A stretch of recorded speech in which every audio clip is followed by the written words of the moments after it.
Hello friends, स्वागत है आपका सिलेक्शन ऑडिट में। दोस्तों, एनसीईआरटी के एसएसटी के सीरीज का आज का हमारा जो वीडियो होने वाला है क्लास 8 के ज्योग्राफी का चैप्टर 2।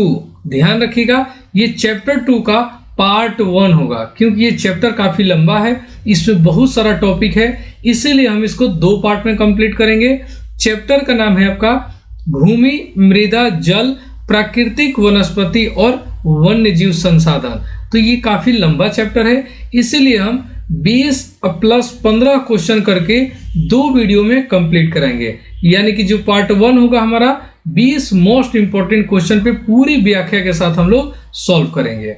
यदि आप बीपीएससी टीआरई 4 एग्जाम की तैयारी कर रहे हैं, चाहे टीआरई 4 के अलावा अगर केवीएस एग्जाम हो गया हो, सीटेट हो, DSSS कोई भी टीचिंग एग्जाम हो, तो उसके लिए काफी ही महत्वपूर्ण होने वाला है। तो चलिए आज के सेशन का पहला क्वेश्चन देखते हैं और बिल्कुल अच्छे से समझते हैं। चलिए, पहला क्वेश्चन है कि पृथ्वी की सतह का कितना प्रतिशत भाग भूमि से ढका हुआ है, यानी कि अर्थ का कितना प्रतिशत जो जगह है, यानी कि कितना प्रतिशत भूमि है, ये आपका क्वेश्चन पूछा हुआ है।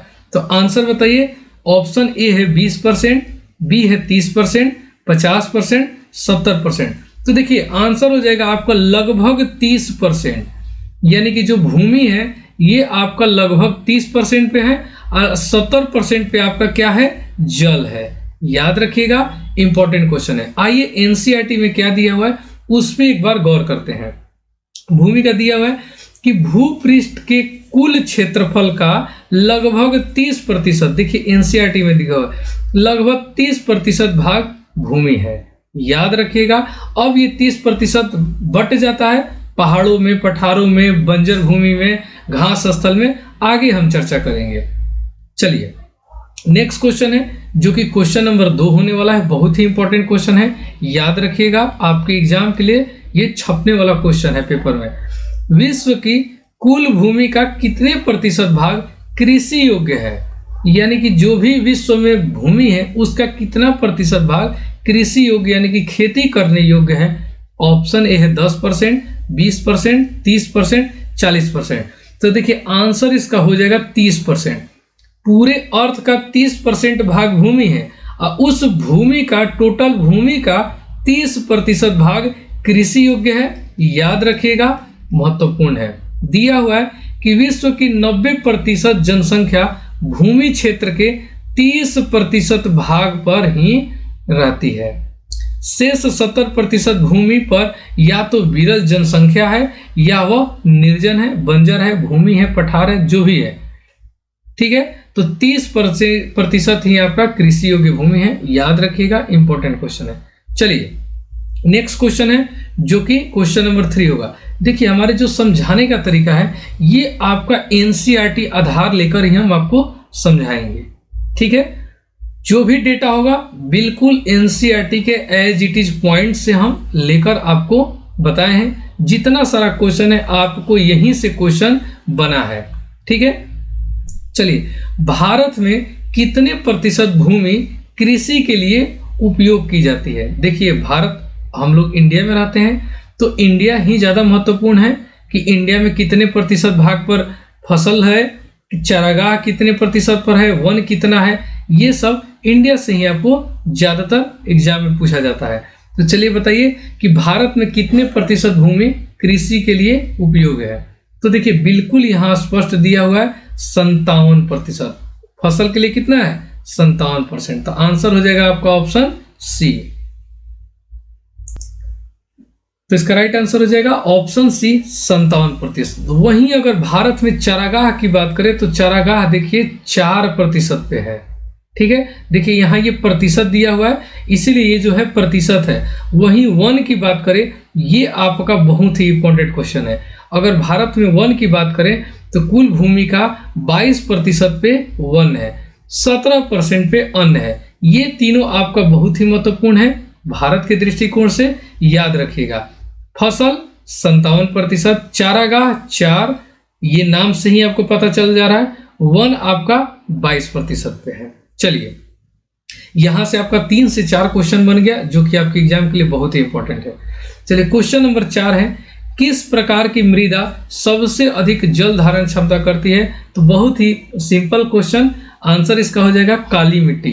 काली मिट्टी सबसे ज्यादा जल धारण करने की क्षमता होती है, याद रखिएगा, इंपॉर्टेंट है। काली मिट्टी पर आपका कपास और गन्ने की खेती सबसे ज्यादा उपयुक्त होती है और सबसे ज्यादा यही फसल दो कपास काली मिट्टी पर होती है, याद रखिएगा, कपास और गन्ने की खेती। इसके अलावा भी होता है लेकिन ये दो मुख्य है, याद रखिएगा। चलिए नेक्स्ट क्वेश्चन है, यदि आप हमारे चैनल से नहीं जुड़े हैं तो हमारे चैनल को सब्सक्राइब जरूर कीजिएगा अगर आप पहली बार हमारे चैनल पर आए हैं। यदि आपको वीडियो पसंद आया तो वीडियो को लाइक जरूर कीजिएगा।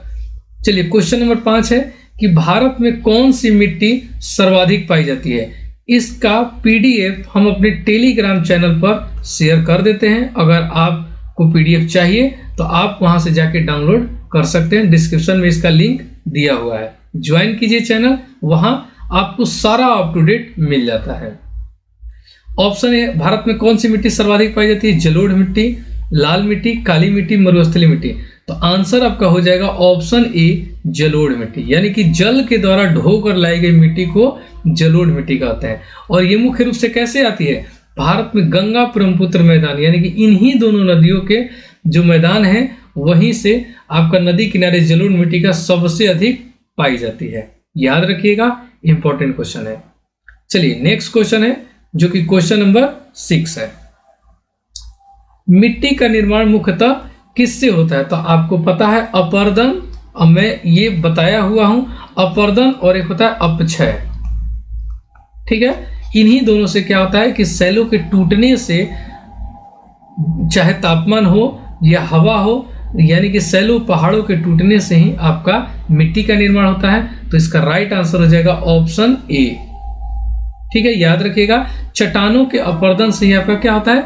मिट्टी का निर्माण होता है। देखिए यहाँ अपक्षय के बारे में दिया हुआ है कि तापमान परिवर्तन, एक तो टेम्परेचर के परिवर्तन से, तुषार क्रिया, पौधों, प्राणियों और मनुष्य के क्रियाकलापों द्वारा अनावरित सेलों का टूटना है और क्षय होना से ही आपका क्या बनता है? मिट्टी का निर्माण होता है। चलिए नेक्स्ट क्वेश्चन देखते हैं जो कि क्वेश्चन नंबर आपका 7 होगा। मृदा अपरदन को रोकने के लिए कौन सा उपाय प्रभावी है? वनों की कटाई, वनों की कटाई करने से तो मृदा अपरदन और ज्यादा बढ़ेगा। अधिक चारागाह नहीं, अत्यधिक खेती नहीं, वृक्षारोपण, जितना ज्यादा आप पौधा लगाइएगा तो मृदा अपरदन उतना ही कम होगा, याद रखिएगा। क्योंकि जो पौधा क्या होता है, पौधे की जो जड़ें होती है मिट्टी को जकड़ के रखती है, बांध के रखती है। चलिए नेक्स्ट क्वेश्चन देखते हैं जो कि क्वेश्चन नंबर 8 होने वाला है। जल का सर्वाधिक उपयोग किस कार्य में किया जाता है? घरेलू उपयोग में, औद्योगिक उपयोग में, कृषि में, बिजली उत्पादन में। तो देखिए जल का सर्वाधिक उपयोग चाहे कोई भी देश हो, सबसे ज्यादा आपका किया जाता है कृषि के क्षेत्र में। ध्यान रखिएगा, सिंचाई में सबसे ज्यादा जल का उपयोग किया जाता है। ये क्वेश्चन इंपॉर्टेंट है आपके एग्जाम के लिए, याद रखिएगा। आइए जल के बारे में कुछ फैक्ट जान लेते हैं ताकि जल से संबंधित आने वाले सारे क्वेश्चन का आंसर देना आपके लिए आसान हो जाएगा। देखिए जल टॉपिक है, क्या है कि जल एक महत्वपूर्ण नवीकरणीय प्राकृतिक संसाधन है। भूपृष्ठ का 3/4 भाग, अभी मैं बताया कि 70% पर आपका क्या है? जल है, ठीक है। यहां देखिए मेन है कि अलवण, यानी कि जो हम लोग मीठा जल पीते हैं वो अलवण होता है। अलवण जो होता है जिसमें खरा जल होता है। तो अलवण जल केवल 2.7% ही है। सोचिए इतना धरती पर जल होने के बावजूद भी अगर अलवण जल या मीठा जल की बात करें, पीने योग्य जल की बात करें तो सिर्फ 2.7% है। फिर भी इतना हमारे लिए उपयोग में नहीं है। क्यों नहीं है, आगे चर्चा करेंगे। देखिए इसका लगभग 70% भाग जो है ना बर्फ की चादरों और हिमालयों के रूप में है, जो कि अंटार्कटिक, ग्रीनलैंड और पर्वतीय प्रदेशों में पाया जाता है, जिसको पीना संभव नहीं है। ध्यान रखिए कि एक तो 2.7% पीने योग्य पानी है, ये 2.7 का 70% हमारा किस में चला जाता है? बर्फ के रूप में है, पहाड़ों में, यानी कि ग्रीनलैंड हो गया, अंटार्कटिका हो गया, पर्वतीय प्रदेशों में हो गया। सिर्फ 1% जो जल है ना पीने योग्य पीने योग्य पानी है, जो कि आसानी से उपलब्ध है।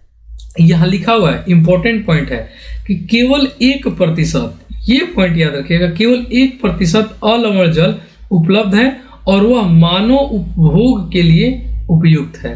यह किस में रूप में है, यानी कि 1% यह जल है किस किस रूप में है, भौम्य जल यानी कि भूमि के अंदर जल, नदियों के रूप में, झीलों के रूप में, पृष्ठीय जल के रूप में तथा वायुमंडल में जल वाष्प के रूप में है। यानी कि इस 1% में भी हम लोग बहुत कम का ही इस्तेमाल कर पाते हैं।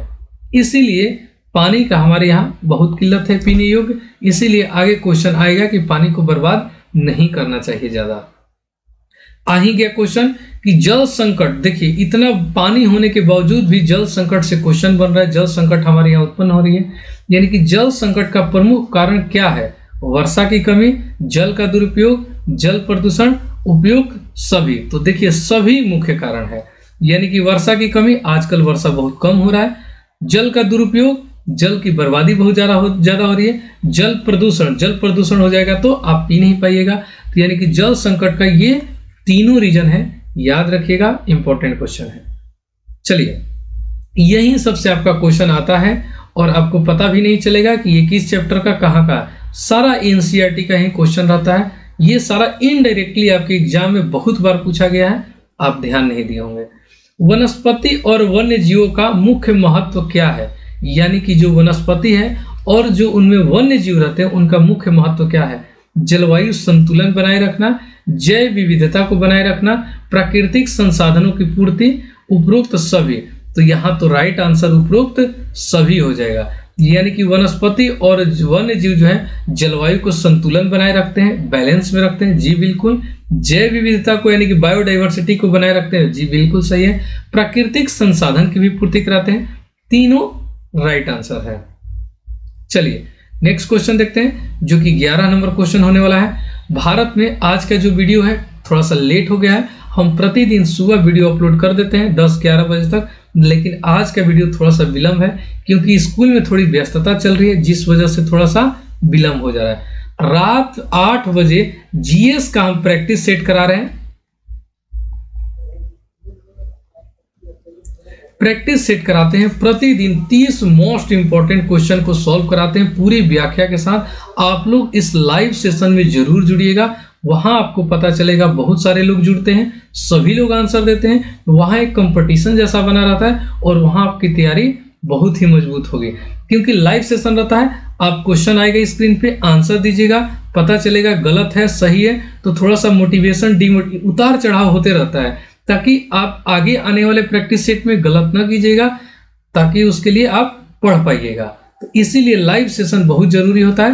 प्रतिदिन हम आपको, अभी तक 9 प्रैक्टिस सेट हो गया है, आज का जो प्रैक्टिस सेट होने वाला है ये प्रैक्टिस सेट 10 होने वाला है। सभी लोग लाइव क्लास से जरूर जुड़े रात में 8 बजे, ध्यान रखिएगा। भारत में सबसे बड़ा वन क्षेत्र किस राज्य में है? उत्तर प्रदेश, मध्य प्रदेश, राजस्थान, महाराष्ट्र। सभी को पता है, इसका राइट आंसर बी होगा। टीआरई का क्वेश्चन पूछा आया हुआ है, एक टीआरई का क्वेश्चन यहीं से आया हुआ था कि सागौन का वृक्ष सबसे अधिक कहां पाया जाता है? तो मध्य प्रदेश में पाया जाता है। ये आपका टीआरई 3 में क्वेश्चन आया हुआ था, टीजीटी हो या पीआरटी हो मुझे याद है, ये आया हुआ क्वेश्चन है, ध्यान रखिएगा। चलिए 12 नंबर क्वेश्चन देखते हैं। 12 नंबर क्वेश्चन कौन सा है कि कौन सा वन्य जीव लुप्त प्राय जीवों की श्रेणी में आता है? यानी कि इन सब में कौन सा एक ऐसा जीव है जो लुप्त प्राय जीवों की श्रेणी में आता है? बाघ, हाथी, शेर, हिरण। तो ध्यान रखिएगा कि बाघों का संख्या बहुत ज्यादा घट रहा है, यानी कि ये लुप्त प्राय जीवों की श्रेणी में आ गए हैं। बाघों की संख्या तेजी से घट रही है, इसलिए इसे लुप्त प्राय। इसी के लिए बहुत सारा सरकार के द्वारा योजना चलाया जा रहा है बाघों के संरक्षण के लिए, ध्यान रखिएगा। आगे हम कल के वीडियो में पढ़ेंगे 2-4 अभियान के बारे में। चलिए क्वेश्चन नंबर 13 है। क्वेश्चन नंबर 13 है कि वन्य जीवों की रक्षा के लिए भारत सरकार द्वारा कौन सा अभियान शुरू किया गया है? Project tiger, project elephant, wetland संरक्षण योजना, ग्रीन इंडिया मिशन। तो जो वन्य जीवों की रक्षा के लिए है आपका प्रोजेक्ट टाइगर है, याद रखिएगा, इंपॉर्टेंट क्वेश्चन है। भारत सरकार ने बाघों की घटती संख्या को देखते हुए 1973 ईस्वी में प्रोजेक्ट टाइगर शुरू किया था। ये डेट आपके लिए बहुत ही इंपॉर्टेंट है, याद रखिएगा। हालांकि सब योजना है लेकिन ये बहुत ही महत्वपूर्ण है, याद रखिएगा। प्रोजेक्ट टाइगर आपका एनसीईआरटी में दिया हुआ था, इसीलिए हम क्वेश्चन लेकर आए हैं। वर्षा छाया क्षेत्र क्या होता है? यानी कि वर्षा छाया क्षेत्र का क्या अर्थ है? अधिक वर्षा वाला क्षेत्र? जी बिल्कुल नहीं। कम वर्षा वाला क्षेत्र? जी बिल्कुल। कम वर्षा वाले क्षेत्र को ही वर्षा छाया क्षेत्र कहा जाता है। आंसर है कि पहाड़ों की ओर से आने वाली हवाएं जब रुक जाती है तो दूसरी ओर कम वर्षा होती है। जैसे ये पहाड़ है और इधर का जो एरिया है, इधर से अगर हवा आ रही है तो ये पहाड़ इसको रोक लिया तो यहाँ इधर तो बारिश तो हो गया, लेकिन इधर बारिश नहीं हो पाया, इसीलिए इसको वर्षा छाया क्षेत्र कहा जाता है। याद रखिएगा, कम वर्षा वाला क्षेत्र होता है। चलिए, क्वेश्चन नंबर 15 है कि विषुवतीय वर्षा वन किस क्षेत्र में पाए जाते हैं? तो ये इसके बारे में हम अब एक चैप्टर था 7th क्लास में, अमेजन बेसिन, उसमें बहुत अच्छे से चर्चा किए थे। अमेजन बेसिन के जलवायु, वहाँ के लोग, निवासी, वहाँ का रहन सहन, सबके बारे में अच्छा सा पढ़े, बहुत बिल्कुल अच्छे से व्याख्या के साथ पढ़े थे। तो आप लोगों को याद होगा अगर आप रेगुलर क्लास करते हैं तो, कि विषुवतीय वर्षा वन अमेजन बेसिन में स्थित है। ध्यान रखिएगा, जहाँ यहाँ बहुत अधिक वर्षा होती है। यही एक ऐसा जंगल है, अमेजन वर्षा वन का जो जंगल है, कि दिन के समय में भी वहाँ रात जैसा रहता है। यानी कि वहाँ के पौधे वर्षा के कारण इतने बड़े बड़े पत्तियां होती हैं कि नीचे जो होता है बिल्कुल अंधेरा रहता है। चलिए, क्वेश्चन नंबर 16 है कि भारत में गर्म रेगिस्तान कहाँ स्थित है? तो सभी को आंसर पता होगा, राजस्थान में। राजस्थान का जो थार मरुस्थल है सबसे गर्म रेगिस्तान है, याद रखिएगा, इंपॉर्टेंट क्वेश्चन है। 17 नंबर क्वेश्चन है कि ग्रीन हाउस प्रभाव का मुख्य कारण क्या है? जो ग्रीन हाउस प्रभाव है उसका सबसे मुख्य कारण जो है आपका कार्बन डाइऑक्साइड यानी कि CO2 गैस है। बहुत ही इंपॉर्टेंट क्वेश्चन है, याद रखिएगा, जो तापमान वृद्धि का कारण बनाती है। इंपॉर्टेंट क्वेश्चन है। चलिए, 18 नंबर क्वेश्चन है कि भारत में सर्वाधिक वर्षा किस स्थान पर होती है? तो याद रखिएगा, मासिनराम चेरापूंजी, जिसको बोला जाता है चेरापूंजी, ये जो है मेघालय में है। और यहीं पे गारो खासी और एक जानतिया पहाड़ी है। इन्हीं तीनों पहाड़ियों पर जो मेघालय में है, मासिनराम चेरापूंजी जगह है। याद रखिएगा, यहाँ पर बहुत ज्यादा बारिश होती है। भारत में नहीं, विश्व का सबसे अधिक वर्षा वाला यह स्थान है मासिनराम। याद रखिएगा, इंपॉर्टेंट क्वेश्चन है, आया हुआ क्वेश्चन है ये आपका TRE 3 का मासिनराम से क्वेश्चन आया हुआ है। याद रखिएगा, इंपॉर्टेंट क्वेश्चन है। चलिए, जो टॉपिक पे हम पीछे चर्चा कर दी है उस पर थोड़ा सा कम एक्सप्लेनेशन दे रहे हैं। आप लोगों को लग रहा होगा कि स्टार्टिंग में तो बहुत अच्छे से मैं किया, यहाँ पे कम। तो ये सब जो हम अमेजन वर्षा वन पढ़े थे, या एक दो और चैप्टर था जलवायु से संबंधित, वहाँ बहुत अच्छे से किए हुए हैं। आप प्लेलिस्ट बना हुआ है, वीडियो देखिए, वहाँ पे बहुत ही इंपॉर्टेंट ये सीरीज हम चला रहे हैं SST और साइंस का। कौन सा वन भारत में सबसे अधिक पाया जाता है? शुष्क पर्णपाती वन, सदाबहार वन, कटीले वन, मानसूनी वन। तो जो मानसूनी वन जो है, यहाँ भारत में सबसे अधिक वन पाया जाता है। जैसे सुंदरवन डेल्टा हो गया, याद रखिएगा, इंपॉर्टेंट क्वेश्चन है। क्वेश्चन नंबर 20 है, जो कि इस क्लास का पार्ट 1 का आखिरी क्वेश्चन है, कि राष्ट्रीय उद्यानों का मुख्य उद्देश्य क्या है? कल जो वीडियो होगा इस पे ज्यादा फोकस होगा। ध्यान रखिएगा कि भारत में कौन कौन से राष्ट्रीय उद्यान चलते हैं, कहाँ कहाँ वो है, उन सब पे चर्चा करेंगे, जो कि जनरल नॉलेज का बहुत ही इंपॉर्टेंट क्वेश्चन वहां से बनता है। तो राष्ट्रीय उद्यान का मुख्य उद्देश्य क्या है? वनों की कटाई? जी बिल्कुल नहीं। पर्यावरण संतुलन, जैव विविधता का संरक्षण, कृषि विकास। तो ये जैव विविधता का संरक्षण ही है, यानी कि जैव विविधता में आपका वन्य और वन्य जीव दोनों आते हैं। उन दोनों का सुरक्षा, संरक्षित रखना, संरक्षण देना ही हमारा राष्ट्रीय उद्यान का मुख्य उद्देश्य होता है। याद रखिएगा। तो आज की वीडियो में बस इतना ही। अगर वीडियो पसंद आया हो तो दोस्तों लाइक जरूर कीजिएगा। अगर आप हमारे चैनल पर पहली बार आए हैं तो चैनल को सब्सक्राइब जरूर कीजिएगा। कल मिलते हैं इसका पार्ट 2 में। तब तक के लिए धन्यवाद।